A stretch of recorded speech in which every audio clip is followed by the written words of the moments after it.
We'll move on now to the next speaker and the last speaker, which is Maciej Piskunowicz from Poland, who's going to now talk to us through the safety of contrast agents and also the EFSM guidelines. Maciej, over to you. Hello, everybody. It's nice to be connected with you all. At the beginning, what is the definition of the word guideline? So it's a set of the rules or instructions that are given by an official organization telling you how to do something, especially something difficult. So you know that, but simply it's just a piece of advice.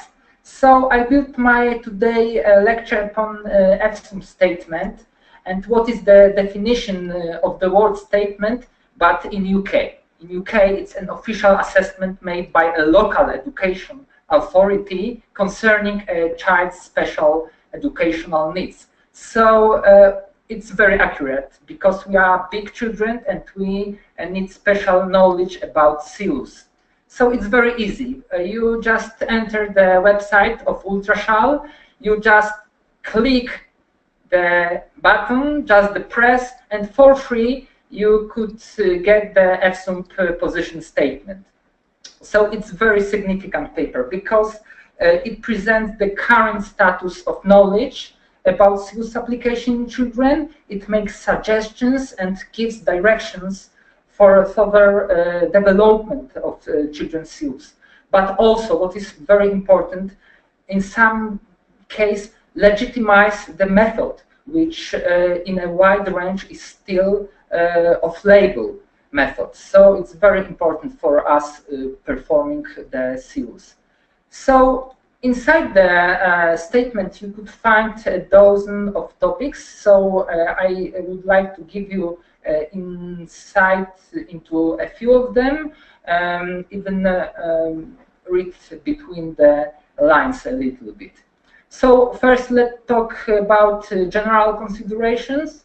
We usually omit such issues. They are not interesting.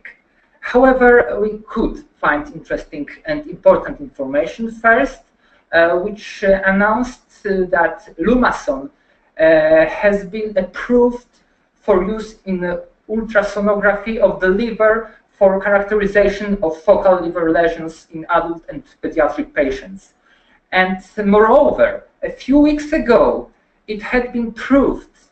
It had been approved in urinary tract pediatric patients for the evaluation of suspected or known vesico-ureteral reflux. So it's very important. It was 12th of January, so not so long ago. So also, when we go into the prescribing information of Lumason, we could find the information about the dosage. So the dosage for liver in case of Lumason is 0.03 milliliters per kilo. So if the child weighed about 10 kilos, we administrated 0.3 milliliters, 20 kilos, 0.6 milliliters, and so on. But it's true for the liver.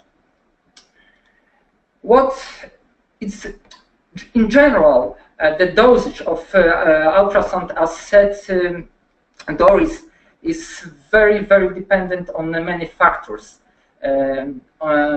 If we've got newborn, infant, adolescent, so the weight of the child and the age also, because they are connected, there is dependence on what we examine, what is the localization of the organ, what is its vascularization. If we administer contrast agent intracavity or intravenously, or we performing CEUS, also if it is first administration or second administration. Also, there is high dependency on scanner and transducer type and the software. So a lot of different scanners, and they differ a little bit because they have different software for CEUS. They use different mechanical index, and the mechanical index vary from 0.06 to even 0.13. And what is very important, we use different transducers. They got a different number of crystals. So the more crystals we've got, the more contrast agent we need.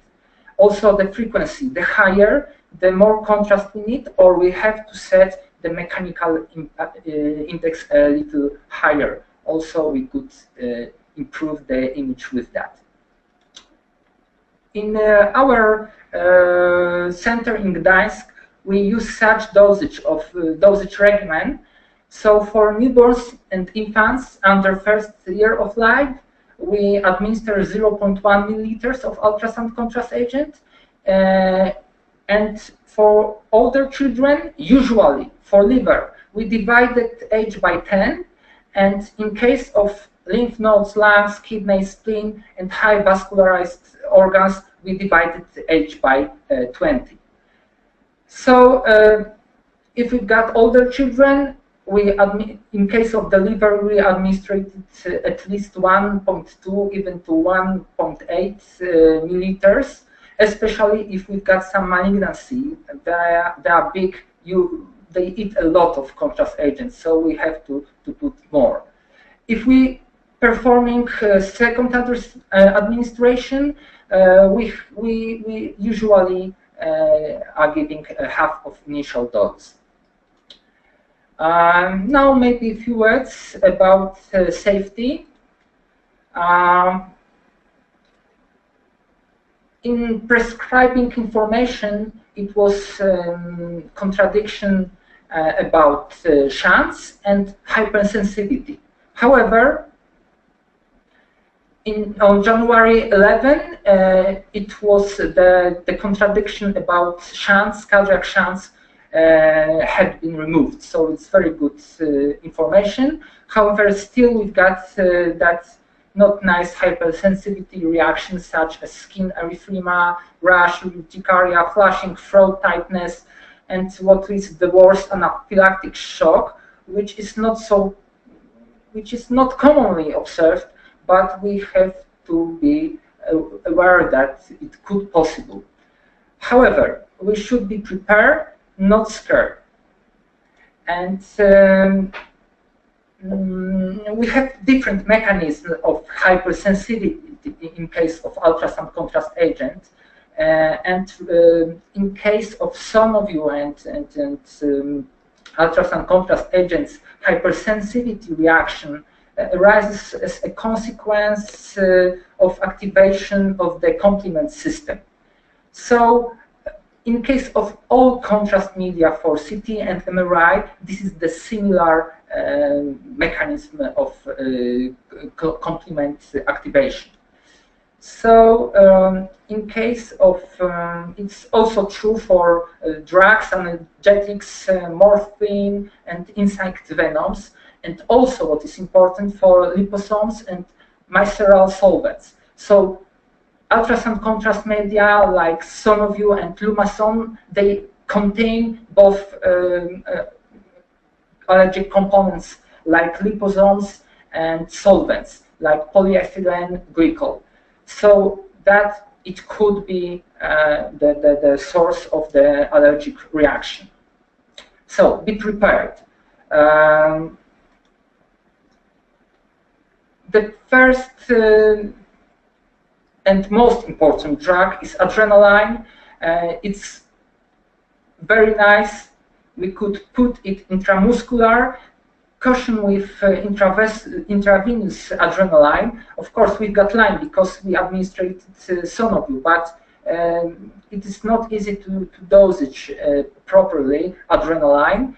So in case of child under 6 months, so we administer 150 micrograms of adrenaline, older 6 to 12, 300 micrograms, and older than 12 years, and adults 500 of micrograms. So it's no problem anymore because we've got very nice auto-injectors available and a lot of types of them. So it's easy to use, especially we are performing CEUS not at hospital, but on our private practice even.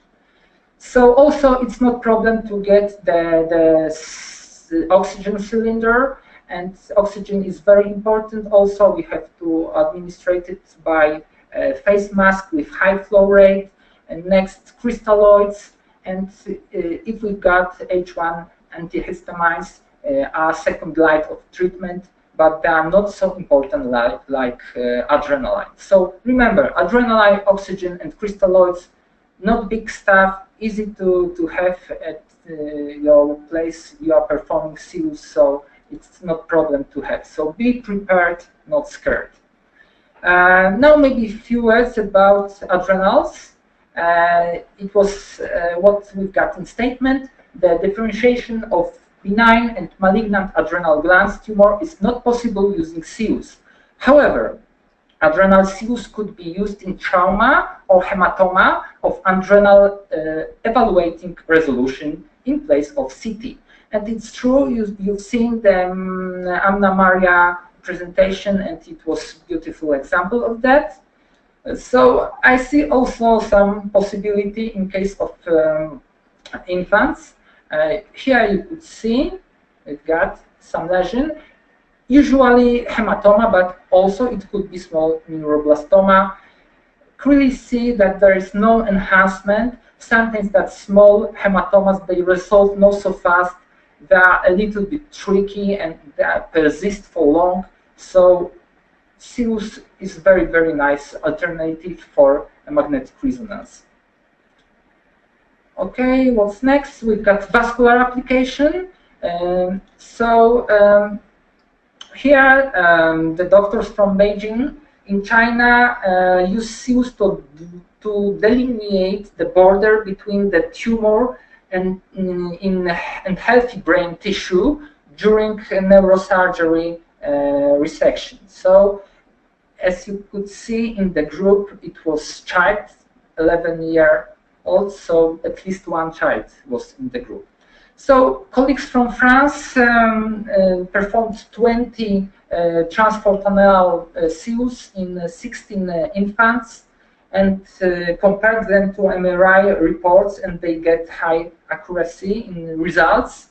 So here you could see acute infarct of MCA territory. Also in magnetic resonance you could see diffusion sequence, very, very nice connection.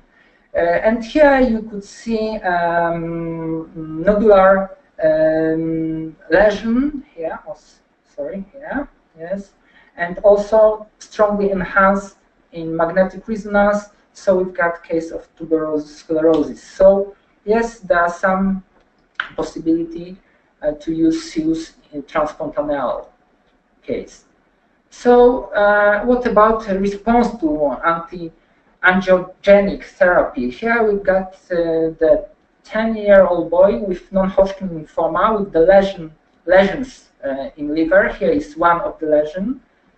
You could see we've got enhancement.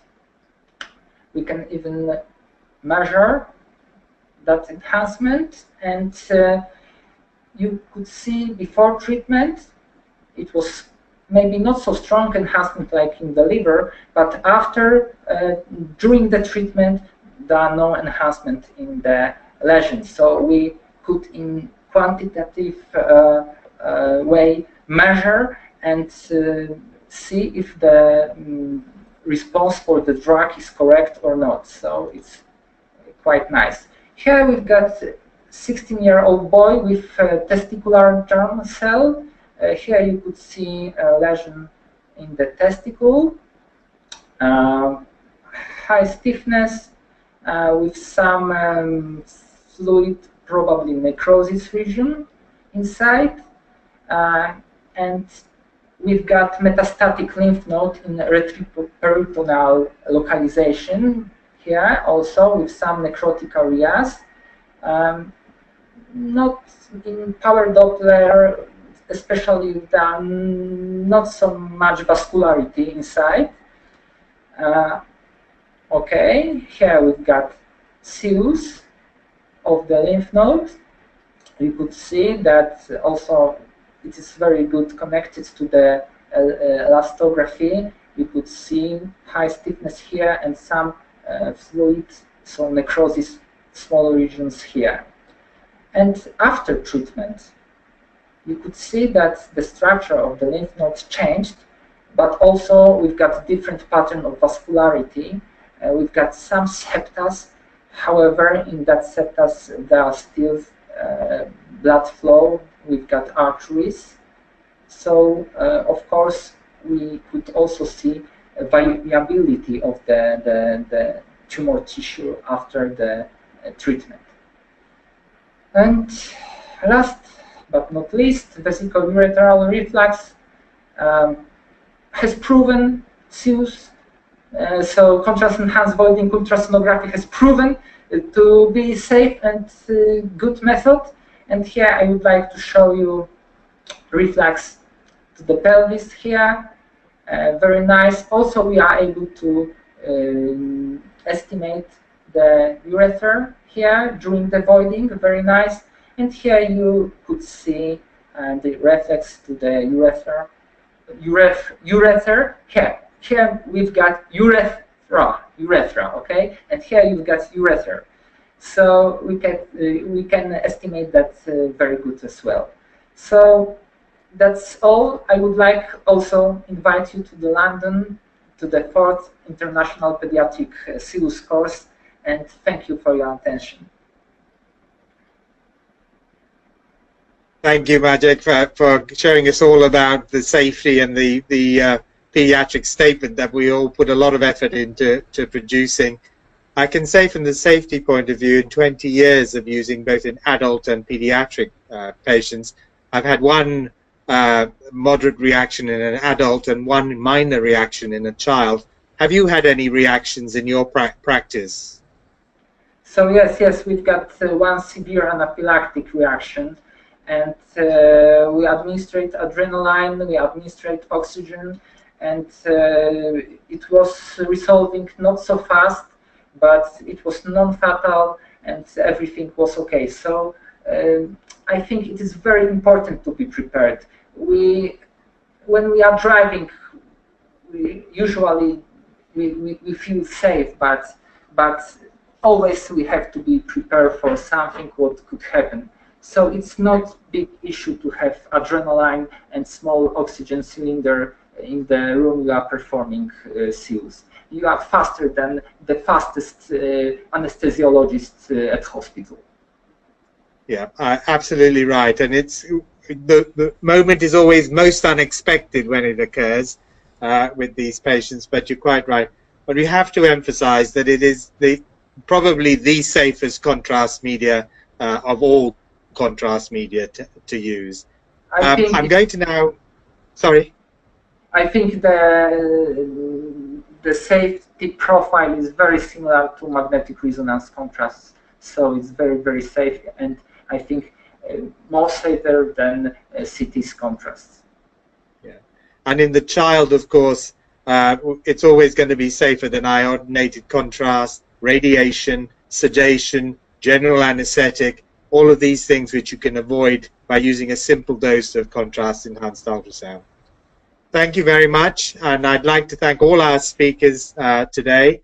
I hope you've all enjoyed this presentation of 3 excellent lectures, and if you're more interested in finding out about contrast-enhanced ultrasound, I invite you to London, as we've said several times, to join us in a 2-day course with experts from both America and Europe who will develop many more themes and lectures, etc.